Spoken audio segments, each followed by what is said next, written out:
warahmatullahi wabarakatuh. Perkenalkan, nama saya Dwi Putri Anggraini dari Prodi Tadris Bahasa Inggris kelas 2C. Di video ini saya akan membahas materi tentang berpikir untuk memenuhi tugas UAS mata kuliah Psikologi Pendidikan yang diampu oleh Bapak dosen terhormat Muhammad Kaprawi, MPD. Terima kasih. Baik, langsung saja. Di sini saya akan membahas materi tentang berpikir.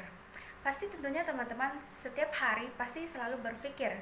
Tidak mungkin tidak berpikir. Kalau tidak berpikir ya Allahu alam ya namanya. Oke, baik. Tentunya pengertian berpikir yaitu menggunakan akal budi untuk memutuskan dan untuk mempertimbangkan dan memutuskan sesuatu, menimbang-nimbang dalam ingatan. Adapun beberapa pendapat para ahli yang diantara salah satunya yaitu menurut pendapat Ross, berpikir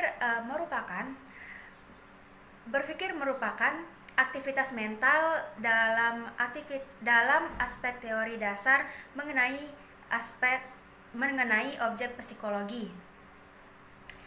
Namun materi yang kedua yaitu jenis, tipe, dan pola berpikir. Yang pertama, jenis dan tipe pola berpikir. Di antaranya salah satunya yaitu berpikir logis, yaitu suatu tindakan menganalisis situasi sehingga akan menghasilkan solusi yang masuk akal. Dan yang kedua yaitu berpikir analitis, yang dimana berpikir ini untuk menemukan bagian-bagian dari suatu masalah. Dan yang ketiga berpikir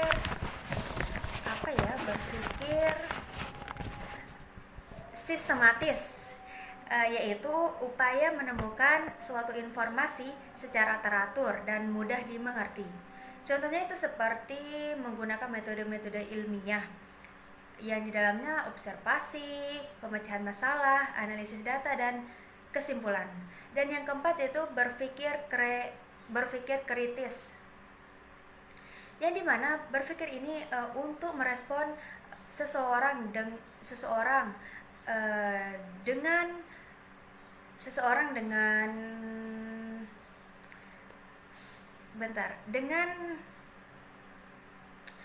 menemukan fakta dan mendapat pemikiran. Dan yang kelima yaitu berpikir kreatif, yang dimana suatu pemikiran yang berusaha untuk menciptakan gagasan baru. Lanjut ke pola berpikir. Pola berpikir dibagi menjadi dua, yaitu yang pertama pola berpikir tetap atau fixed mindset, yang dimana pola ini sudah ada sejak lahir dan tidak dapat berkembang. Dia hanya stuck pada satu pemikiran, ya itu.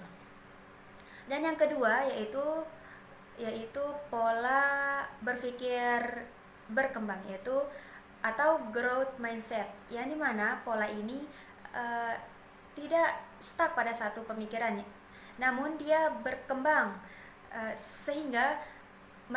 sehingga kemampuan mereka dikembangkan melalui kerja keras, berlatih.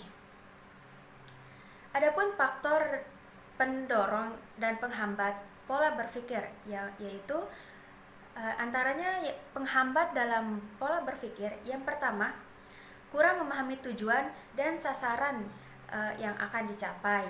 Dan yang kedua, takut berbuat salah. Dan yang ketiga, tidak berpikir proaktif.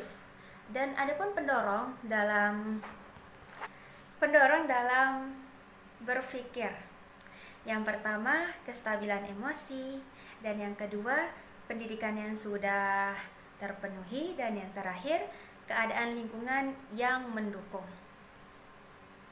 Adapun cara kita mengidentifikasi cara berpikir seseorang, yaitu yang pertama berlatih berpikir. Tentunya kita dan orang lain akan selalu berlatih berpikir apa yang akan disampaikan sebelum menyampaikan sesuatu. Dan yang kedua, Dan yang kedua, mengenali orang lebih dalam lagi. Tentunya ketika kita mempunyai kenalan atau teman baru, pasti kita akan mengenali orang itu lebih dalam lagi, dan kita akan menanyakan sesuatu yang mungkin mereka suka dan tidak sukai, sehingga kita sama-sama mengetahui sifat masing-masing dan cara berpikir seseorang itu seperti apa. Dan yang ketiga yaitu berikan mereka beberapa pertanyaan untuk mengetahui cara mereka menemukan solusi, memecahkan masalah, dan cara mereka berpikir itu seperti apa. Adapun proses berpikir, proses berpikir itu proses memecahkan sebuah masalah untuk menemukan solusi. Yang dimana yang pertama yaitu pembentukan pengertian.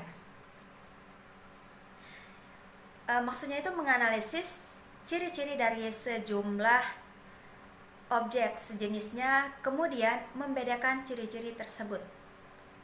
Dan yang kedua, pembentukan pendapat, yaitu meletakkan hubungan antara dua buah pengertian atau lebih. Dan yang ketiga yaitu penarikan kesimpulan, sehingga kita bisa mengetahui, oh, cara orang ini berpikir logiskah, sistematiskah, analitiskah, atau sebagai yang saya sudah sebutkan tadi.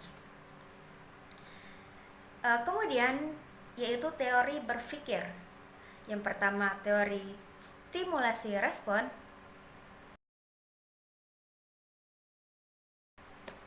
Dan yang kedua, teori Gestalt. Dan yang ketiga, pendekatan pemrosesan informasi. Dan materi terakhir yaitu pengaruh berpikir pada pelajar, yaitu berpikir dapat meningkatkan kemampuan akademik pelajar. Terima kasih, hanya itu video dari saya. Mohon maaf Pak, saya belum menghafal teks. Terima kasih dan sekian. Assalamualaikum warahmatullahi wabarakatuh. Dadah.